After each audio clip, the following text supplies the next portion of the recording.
Alright guys, I'm here in the Patterson studio. As you can see, I've got all the overhead lights on, and I've got a test pattern clipped to a light stand here. And if you've worked for WBTV for a while, you may have used our Panasonic P2 cameras, the cameras that we had before these JVC cameras. You could set the back focus on them so that you could zoom in on something, get your focus, zoom back out, and that object would stay in focus. These JVC cameras do not do that.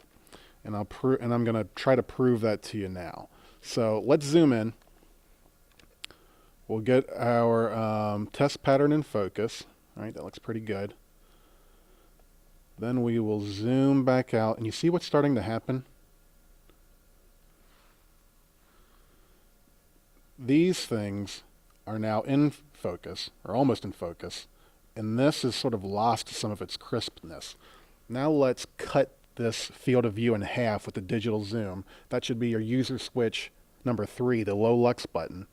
And as you can see, the test pattern that we zoomed in on, got in focus, then zoomed out of, is no longer in crisp focus. And these things are no longer out of focus. We can eyeball the test pattern again and get it in focus and see how these are now much more out of, where are we? I'm trying to move my, oh yeah. These things are now out of focus a little bit more, and this is more in focus. So let's do that in reverse, so to speak. So how should you focus? First, set your exposure, your iris, your shutter speed.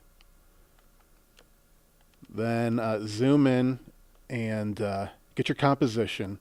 If you try to focus and then change your iris or your shutter speed, you're going to knock your shot out of focus again. So be sure to do that. Should be your first step.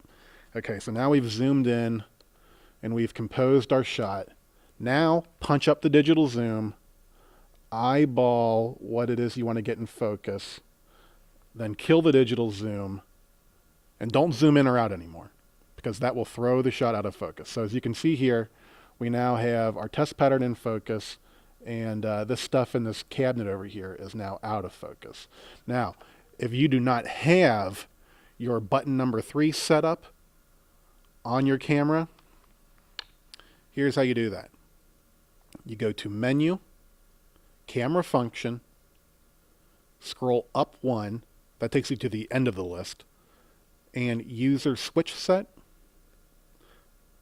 Then you can program your buttons to just about whatever you want. If you go to 3 and select Digital Extender, you can choose what you want. If it's not already Digital Extender, select Digital Extender. Exit the menu, and you are good to go.